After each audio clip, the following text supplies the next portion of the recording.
it. Are we in business? I don't know. We are. Yeah, we are. Okay.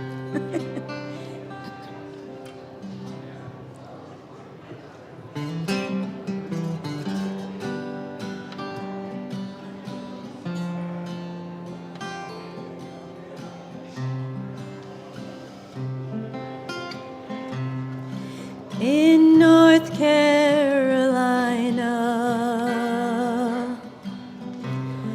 there are many tall pines. I remember the oak trees that we used to climb. But now when I'm lonesome, I always pretend I'm getting the feeling of hickory wind.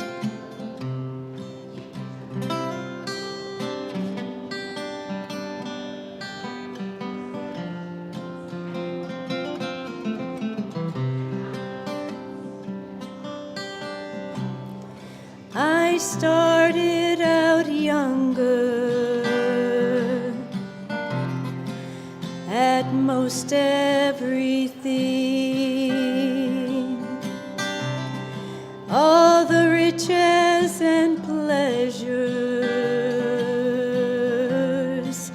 What else could life bring? But it makes me feel better each time it begins. It's calling me home, hickory wind.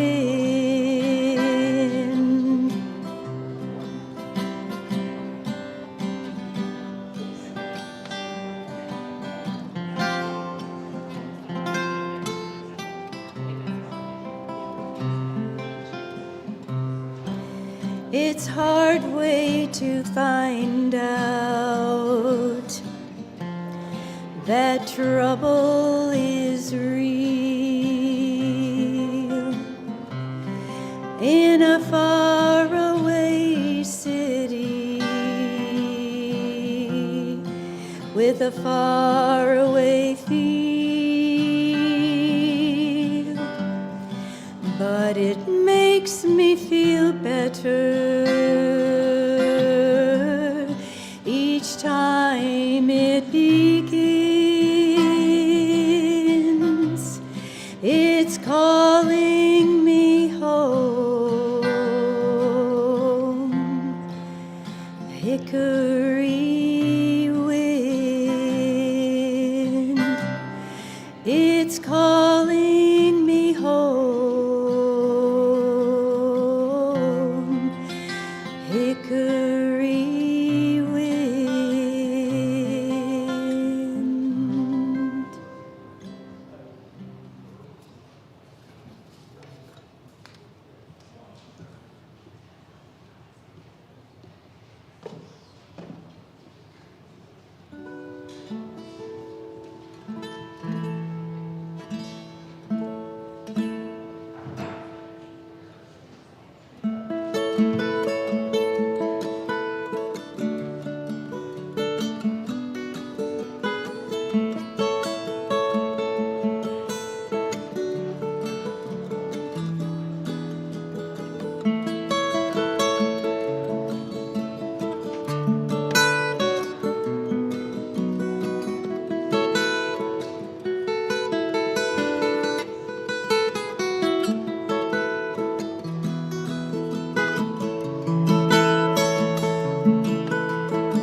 comes the sun.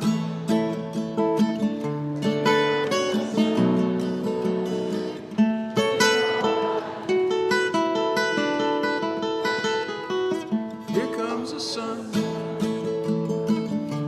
comes the sun. It's all right. It's all right.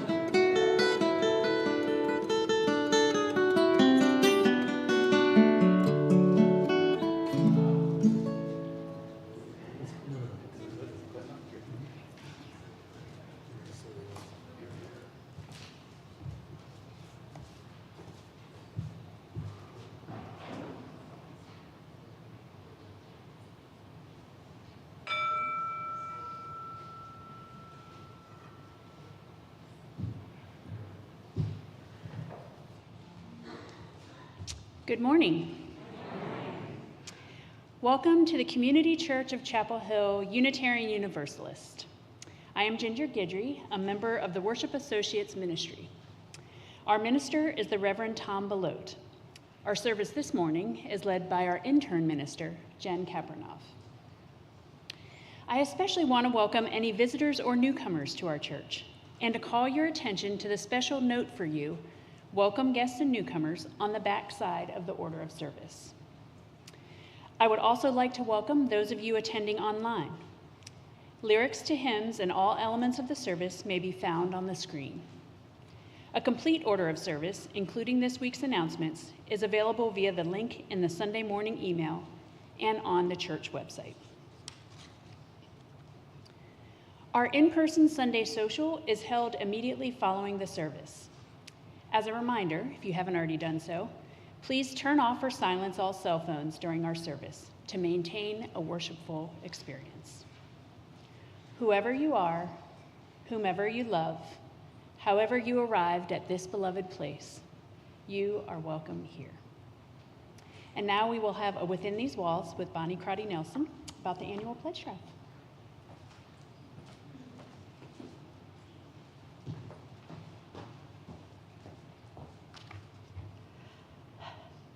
Good morning. At the beginning of February, we kicked off the 2025-2026 annual pledge drive with a series of amazing testimonials from church members about their strong connections to the church and why they support our church. I want to take a moment to thank Peter Hendy, the Wright family, John Bittner and William Hoy, and Rowan Marshall for sharing their stories with us. They were thoughtful and inspiring. We closed the public phase of the annual pledge drive with a very successful day of service where we put our church's mission into lights, camera, action. Thank you to Leanne King and her team for directing and producing the event. And thank you to those of you in our congregation who have already taken a moment to consider your giving and complete a pledge form. When you complete a pledge form, you are letting the church know that you are promising to financially support the church next year. Filling a pledge form early lets Reverend Tom and the board and the treasurer craft a budget for next year. I'm excited to say that over 80% of the congregation has already filled out a pledge form. However, if you have not filled out a pledge form, information about how to do so is on your order of service and on the church's website, and I will be tabling after service over in the Jones building. Please stop by to complete a pledge form, to ask any questions you may have, or just to say hi. I really do love talking about the annual pledge drive and all of our church's legacy funds, truly. When everyone participates, we can have the resources we need to nurture our spirits, care for one another, and change the world with our love. I believe that if everyone pledges as generously as they can, we will have shown just how much we value this beloved community. Our church will continue to flourish as it has in the past and will be able to continue to do so in the future. Please know that we are here for each other and that what you donate is being managed well, and that the time and talent and trust you bring to this church is appreciated. Thank you.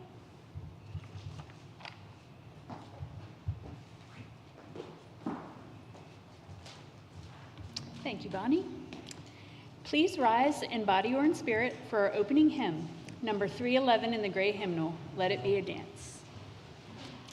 Before we sing the song, I just wanted to point out that on the bottom of the third page in the third verse, there's actually a mistake in the lyric. That Rick Maston, the composer, he actually wrote, share the laughter, bear the pain, B-A-R-E, not P-E-A-R. So it's a small but important distinction. So in fact, he would encourage, when he went to UU congregations, that if you have a pencil or a pen handy, you're welcome to cross out B-E-A-R and put in B-A-R-E. So please sing it that way when you get to the third verse. Thank you.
Today's call to worship comes from a piece called Honoring Church Ancestors by Alice Anacheka Naismith.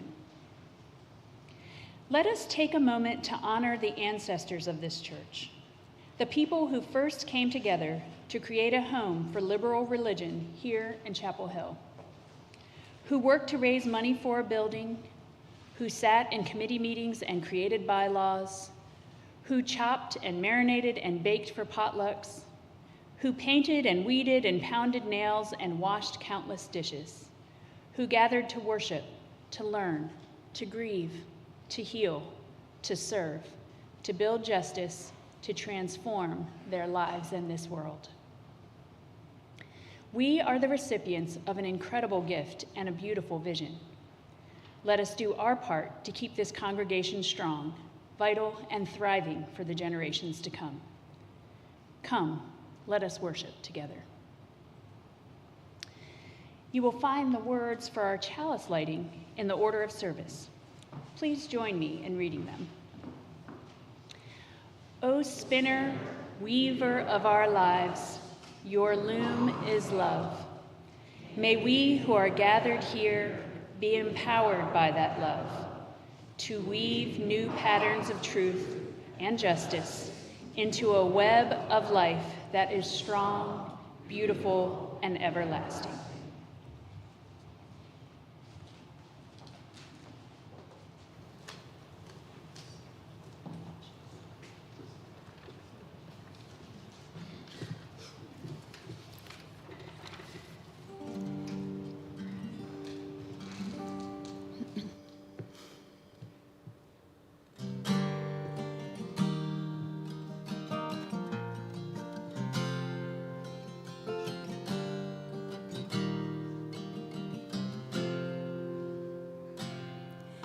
I hope you never lose your sense of wonder. You get your fill to eat, but always keep that hunger. May you never take one single breath for granted. God forbid love ever leave you empty-handed. I hope you still feel small when you stand beside the ocean. Whenever one door closes, I hope one more opens. Promise me that you'll give faith a fighting chance. And when you get the choice to sit it out or dance, I hope you dance. I hope you dance. I hope you never fear those mountains in the distance. Never settle for the path of least resistance. Living might mean making chances, but they're worth taking. Loving might be a mistake, but it's worth making. Don't let some hell-bent heart leave you bitter. When you come close to selling out, reconsider. Give the heavens above more than just a passing glance. And when you get the choice to sit it out or dance, I hope you dance. I hope you dance. I hope you dance. I hope you dance. I hope you still feel small when you stand beside the ocean. Whenever one door closes, I hope one more opens. Promise me that you'll give faith a fighting chance. And when you get the choice to sit it out or dance, dance. I hope you dance. I hope you dance. I hope you dance.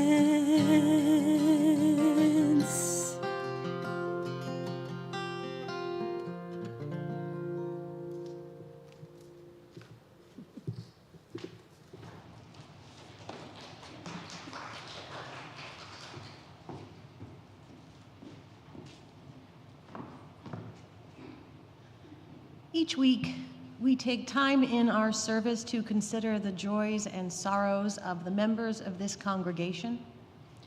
If you come today with a particular joy or sorrow that you would like to share with us, please come down on either side, place a stone in the water, Come up to the microphone, tell us your name, and in a brief few statements, share your joy or sorrow with us. We enter into this time of tenderness together.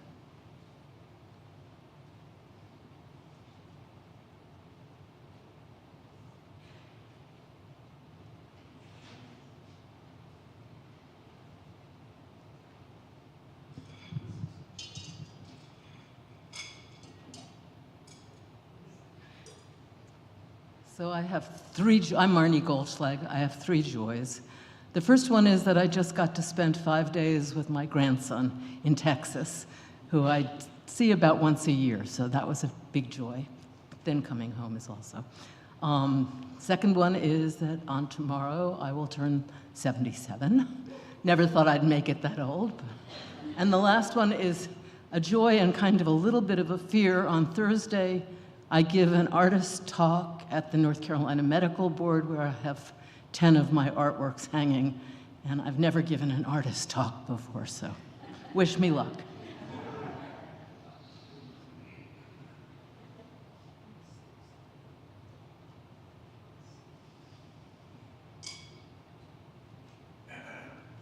I'm Joan Shear, and this rock is for Jay Johnson, who is hopefully being discharged on Monday after spending 24 days in the hospital.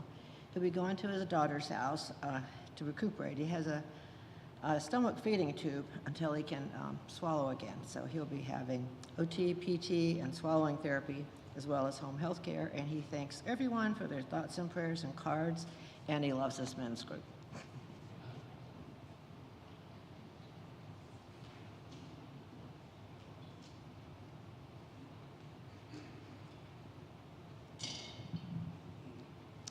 Hi, I'm Tammy. I have maybe multiple joys this morning. Last Friday the 14th, my husband and I were in DC for making some noise with the veterans group there. And my personal joy in that situation is that I've got multiple orthopedic issues, just had hip replacement, et cetera. And I didn't know if I could do it, but I managed the train and the metro and miles of walking with the help of my little walker, which I put a cute sign on. And we're going back in 2 weeks, so I'm just very encouraged that I was able to do it. So.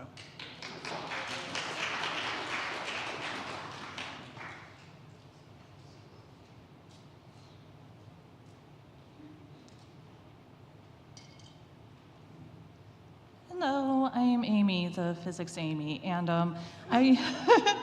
I don't know what this is, but so I was supposed to defend my dissertation in January. That didn't happen because I got pneumonia, but I finally have a date now. I'm going to actually finally defend my dissertation. Hopefully you're not allowed to applaud because it hasn't happened yet, but hopefully on April 15th. And so I've been working my entire adult life for this, so it's a big deal. And please send good vibes and good health because I don't want to get pneumonia again and have to put it off.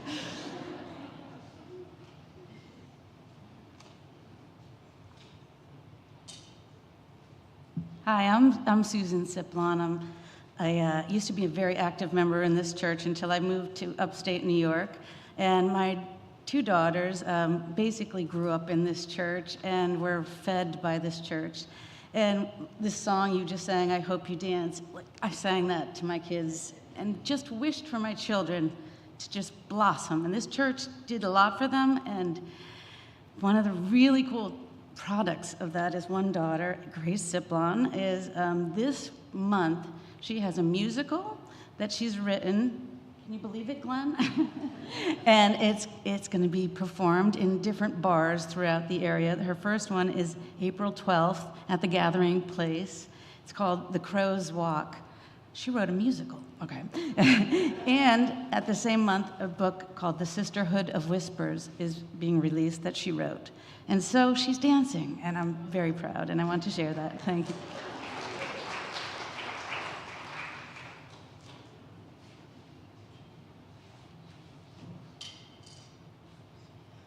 A final stone is placed in the water for those joys and sorrows that are felt this morning but not shared. I'm sure there are many. Let us hold in our hearts, visiting relatives, celebrating birthdays. Let us care for our community members who are recovering from illness and still struggling with health issues. And let's definitely remember all the artistic achievements in this magnificent community. We are carrying a lot these days. It has been a long, hard winter, and I think we have all felt it. Today, let's take a moment and feel the sunlight and the warmth, because it has returned, and we need it. Let's just take a moment and let your bodies feel that light, and remember it is there for us. I'm going to invite you to hold in a moment of stillness.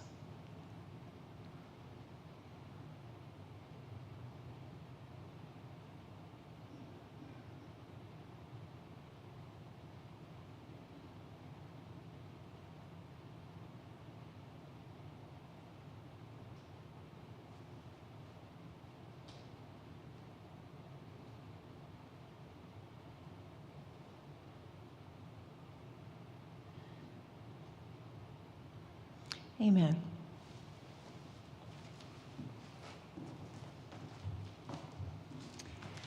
Please join us for our sung meditation, number 1051 in the Teal hymnal, We Are.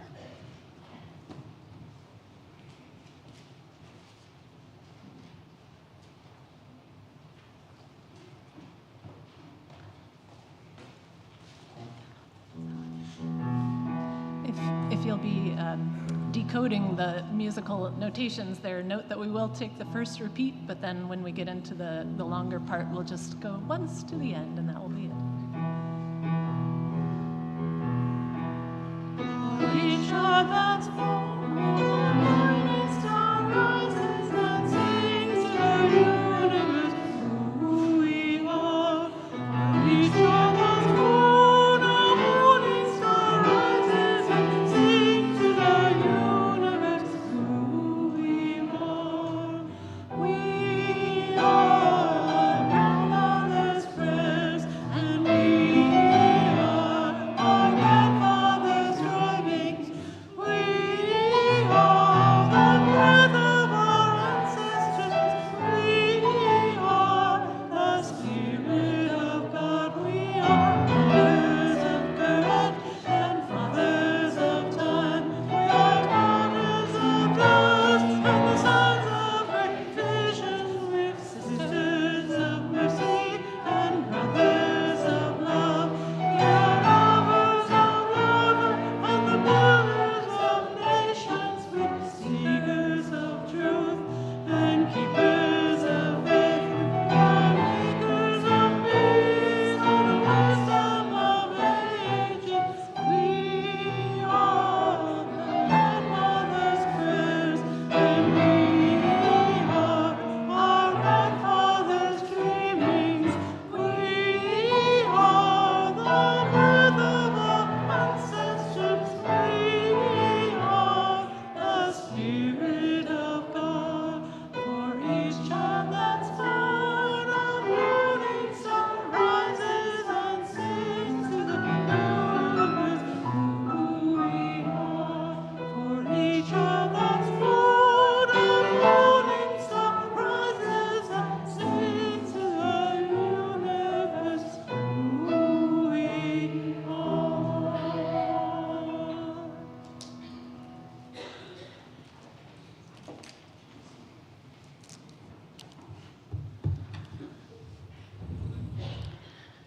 This morning's reading is by an author and child development researcher, L.R. Knost.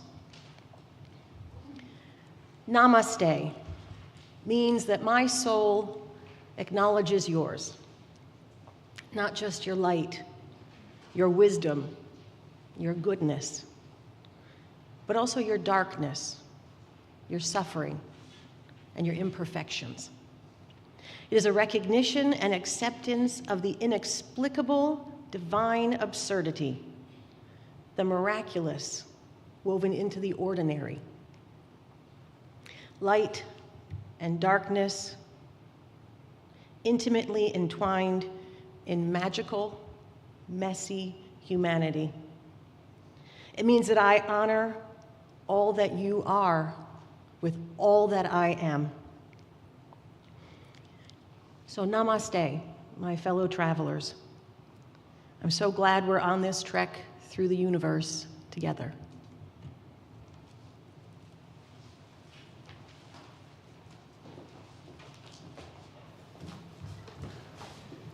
Freely, we have received gifts that minister to our needs of body and spirit. Gladly, we bring to our church and its wide concerns a portion of this bounty. If you wish to donate online, there is a QR code inside the order of service, which can be read by your cell phone's camera, and there is information on the church website. We will now receive the morning offering.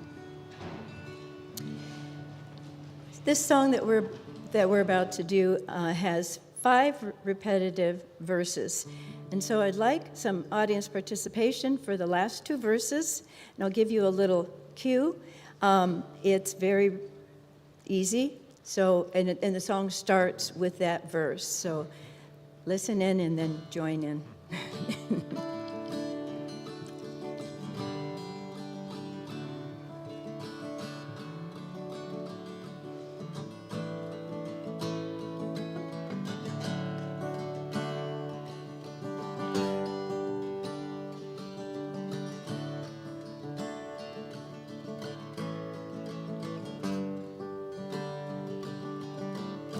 You are the light in my dark world.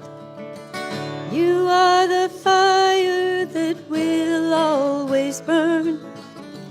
You are the light. You are the light. You are the light in my dark world.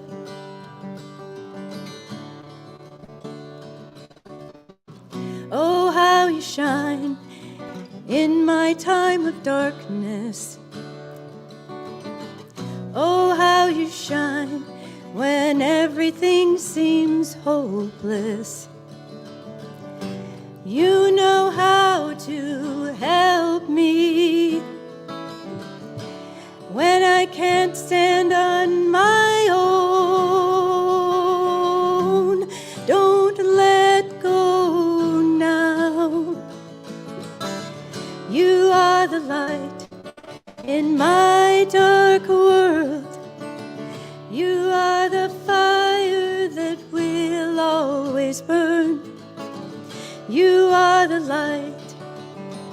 You are the light. You are the light in my dark world.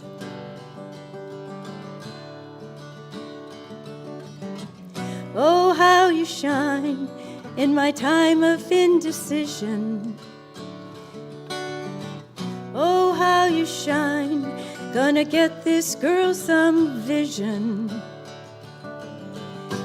You know how to let go when I can't stand on my own. Don't let go now. You are the light in my dark world. You are the fire that will always burn. You are the light. You are the light. You are the light in my dark world.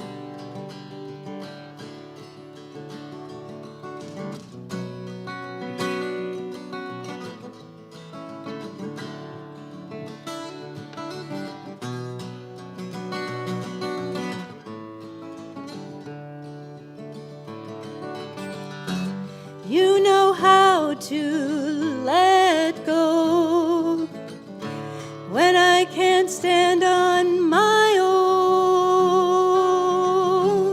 Don't let go now.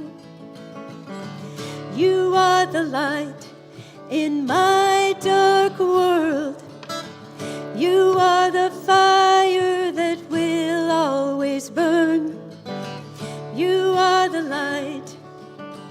You are the light. You are the light in my dark world. You are the light in my dark world. You are the fire that will always burn. You are the light. You are the light. You are the light in my dark world.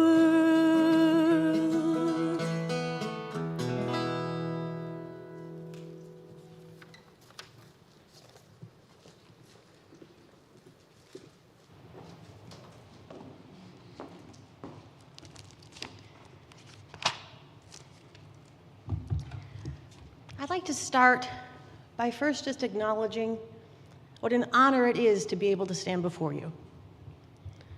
It's a gift to be here, and I acknowledge that gift very much. Over the 2 years that I have been here, I have attended many fabulous events, parties, get-togethers, but my absolute favorite is the day of service. Last year, I got to participate in the sewing of shawls for hospice. And this year I thought, oh, I've done that, moving on, find something else exciting to do. And I scrolled through the website trying to find something, and I kept going back to hospice shawls. And there was space, so I signed up. I signed up the night before. I was late, just for the record. But I signed up again because the last time it was so beautiful and so meaningful and so impactful for me to be a part of that process. So this time, when I arrived at the table after being in the breakfast area getting full of joy and food and music, I found my old sewing partner and fractals instructor, Fletcher, waiting at the table. We had been partners last year at this project. And then my friends Lynn and Nan arrived, and we formed a crew. And our little crew got together, and we went towards the squares. So you select crocheted or knitted squares, you put them together, and then you'll create a shawl at your table. Now, Fletcher became the artistic director and guided us in selecting our squares. Some were dark and moody, some were pastel, and others were multicolored. If it were up to me, I would have picked beige and navy blue. No pattern, no mixing. But Fletcher encouraged us to be bold. Dare I say brazen. One collection had such an astonishing assortment of neon pinks and oranges and greens and yellows. And when we put it together, we proudly named it Wham! After the 80s group. And once we made our selections, we sat at our table and we laid out our squares and we got to sewing. Some better than others. I'm still learning. And as we sewed, we told stories, and we laughed, and we got to know each other on a much deeper, more meaningful level. Different generations sitting there, listening, learning, and loving the moment. We took our squares, made by many different members of our community, created a pattern, and began piecing them together. They would then be given to more accomplished sewers to be finished off and then given to patients in a hospital. That little part of stitching that I did could probably have been done by anybody. But on that day, I got to put my time, my good intentions, and my love into that joining of squares. And the experience was enhanced by the fact that I had friends at my table and wonderful people around us who had also volunteered, the organizers of the event, people who made the incredible food, played incredible music, set up the tables, and took out the garbage. Every part of it made the day and my little stitches feel like magic. The joining of those squares became a part of my story. and will go on to become a part of the story of the person that receives that shawl.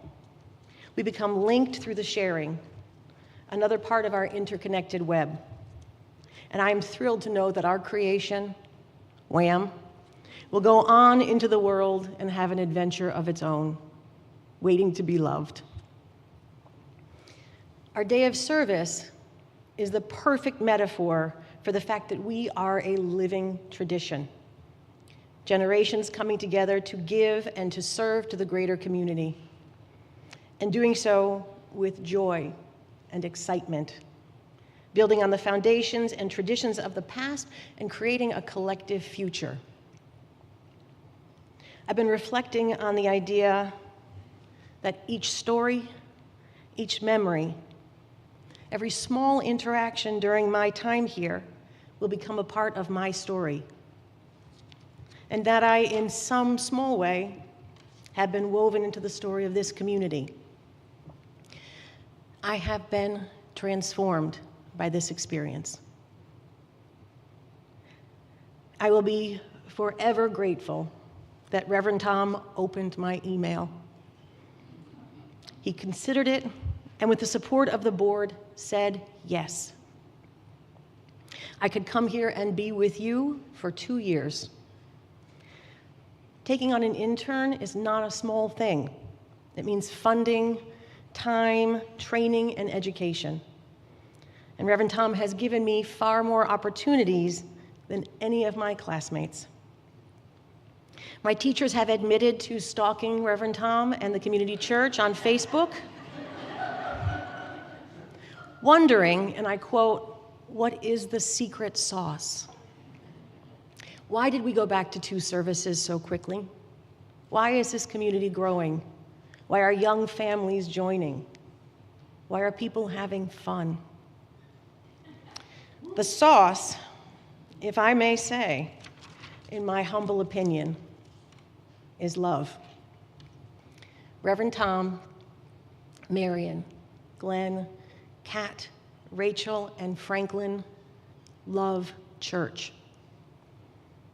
And they love this church and this community. They have been mentors to me, and they have become such dear friends. I wanted to come to the community church because I wanted to be in a healthy, thriving environment for ministry. I wanted to learn from the best, and I have. The members of my internship committee rallied around me, and they have become my second family here. Kathy, Maureen, Heather, Alexa, and Bill have been my support system, my friends, sometimes therapists, and my anchor through this process. I have been blessed by their commitment and their generosity. Members of the board, the caring ministry, and the worship committee have deepened my understanding of ministry and leadership. Getting to know you, all of you, after services, meeting you during coffee hour, coming to visit some of you that can't be here, so you watch on the live stream. Getting to participate in special events and watching the amazing, incredible performances that this community puts together has made this time so special and beautiful. So what have I learned about ministry and church? What did I as a student gain from this experience? Sermon writing has been a journey. It was completely new and utterly terrifying for me. With so much support and guidance, it has become fun. And I thank you all for being patient and supportive with me on that journey. I've learned that I love parish ministry. I came to the community church planning to be a hospital or prison chaplain. Being with you has made me realize the gift of being part of a community, getting to learn and grow along with you, getting to experience your lives and your stories develop over time, over the course of a year, and getting to have you become a part of my life. That has been unbelievably profound. Being invited to help with campus ministry has been illuminating and thrilling. Experiencing for myself how open college students on the UNC campus were to our values and our message. Seeing how necessary we are in the lives of young people who grew up with us or who may never have even heard of Unitarian Universalism. That is powerful. Creating my community church college student Zoom project, which desperately needs a new name. Suggestions are welcome. Has opened my mind to the incredible depth that our young people value and need their church communities, and they need them well past childhood. How deeply they trust and love the people that they went through religious education with. And that doesn't end when they go away. Marion and Kat and the entire education team is a part of those children's lives well into adulthood. In fact, it can become magnified, that love, that commitment, when they go away into new environments that may not truly understand their values or the world that they come from. And I am so grateful that I've had the opportunity to get to know and learn from these incredible young members of our community. Getting to work with Reverend Lisa Garcia Sampson and working with UU Justice NC has completely upended my understanding of what ministry can be and what our movement can do. The work that all of you did with UU The Vote, helping with hurricane recovery, de-escalation, driving to the polls, and now continuing to organize and fight each battle, locally, throughout the state and the nation, with growing numbers of participation. There is no other state that has the size of UU Justice NC, nothing that does what they do, and Community Church supports Reverend Lisa Garcia and her community ministry.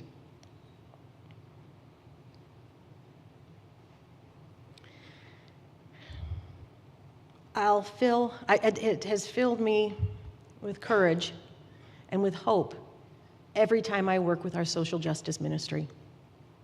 I hope to be able to continue learning from them into the future. I think the most important thing that I have learned is that it is all woven together. I cannot do ministry alone. I need the history of our movement, all the people who shaped our values and lived them into existence. I need the church with its rich traditions, rituals, and celebrations. I need community partners for effective social justice work. I need other ministers and mentors to teach and guide me. And I am so fortunate that in this church community and in the greater area, I have been supported by the ministers so lovingly and beautifully. I need people whose trust I have earned to offer care to. And I need to see the next generation of children shaped by love and given the opportunity to explore ideas and make decisions for themselves that will continue to build our beloved community long after we are gone. I need relationship, and I need community. I've always yearned for a sense of community. When I came here, it felt like that moment when Dorothy crosses from black and white Kansas into Technicolor Oz. It was stunning, it was joyful, and it was vibrant. In my first service, you made me sit in the front row, and the choir sang, "We welcome you." And you did. You welcomed me and my family. This community took the responsibility of being a teaching church seriously. You supported me and you guided me. And now my heart is full. I did what I needed to do. I've learned what I came here to learn. And in 2 months' time, I will leave Chapel Hill. My feelings exactly. I will move back to my home in Connecticut, and I'm going to be with my friends and my family. My nibbling Ash will come home and stay with me when they're on breaks from college and summer, and I will snuggle them up joyfully. I will complete 3 more units of pastoral care, CPE clinical pastoral education. I got rattled. At Bridgeport Hospital, where I have developed friends and people I trust and love for the next phase of my education, just like I've had here. So much trust and love. According to my contract and the rules for internship, I will not be allowed to have any contact with any of you for 1 year.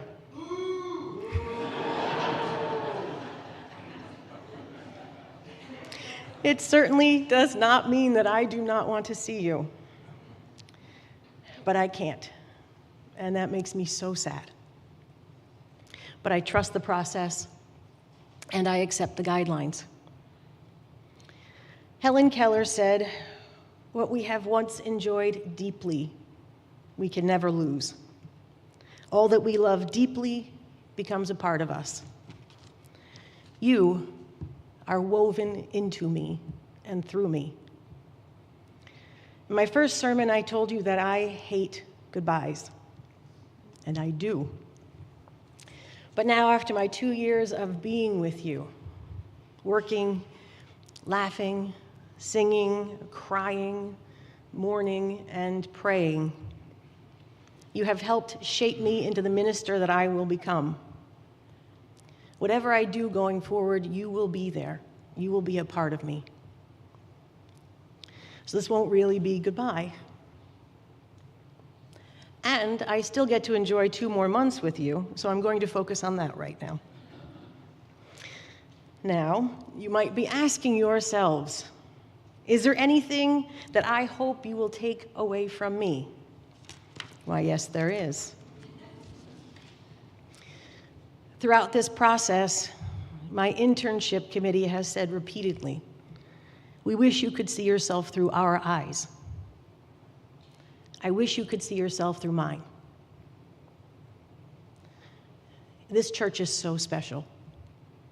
The community is so special because each one of you has the opportunity to bring your unique, authentic selves, to share your gifts and your talents, your questions and your wisdom. You make the most delicious food. You play great music. You put your time, your energy, and your passion into everything. You celebrate. You value the work and you value each other, and you honor your children. You serve our movement with love at the center, and that is the secret sauce. Now, do I think you're perfect? Well, kind of. But no. Do I think there's more to do? Yes, always. We have a long, uncertain road ahead of us. But you care, and you try, and I admire that so much. Your community is a gift. Thank you for sharing that gift with me. And I thank you for committing to sharing that gift with developing ministers in the future. It means so much to me, and it means so much to our movement going forward. I have hope for all of us because of you. And I'll close with the words from Octavia Butler. The child in each of us knows paradise. Paradise is home. Home as it was, or home as it should have been. Paradise is one's own place, own people, one's own world, knowing and known, perhaps even loving and loved. Yet every child is cast from paradise into growth and new community, into vast, ongoing change. And that's as it should be. Thank you to Reverend Tom and the community church for giving me this incredible opportunity. It has been the most outrageous blessing. I love you all. Amen.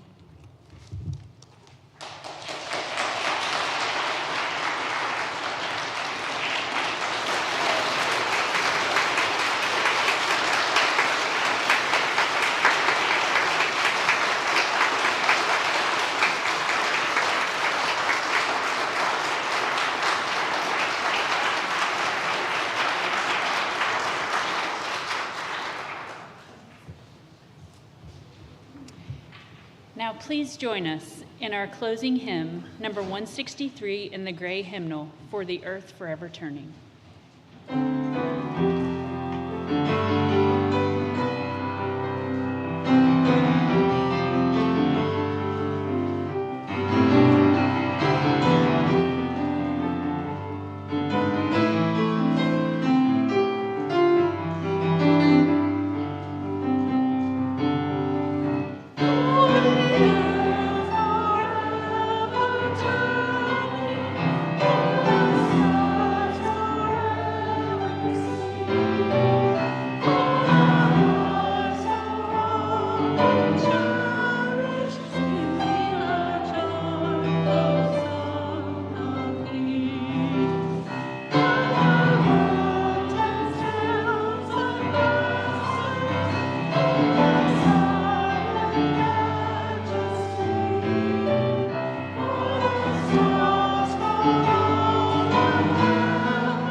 The words for extinguishing the chalice are in your order of service. Please join me in saying them if you wish to do so.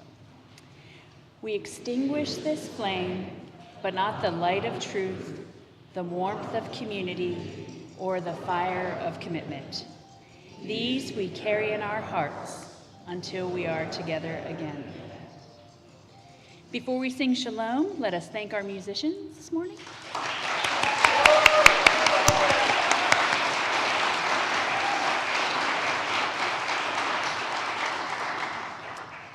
Now please join us in singing Shalom. The words are in your order of service. As you are comfortable, please either hold hands with the person next to you or cross your arms over your heart.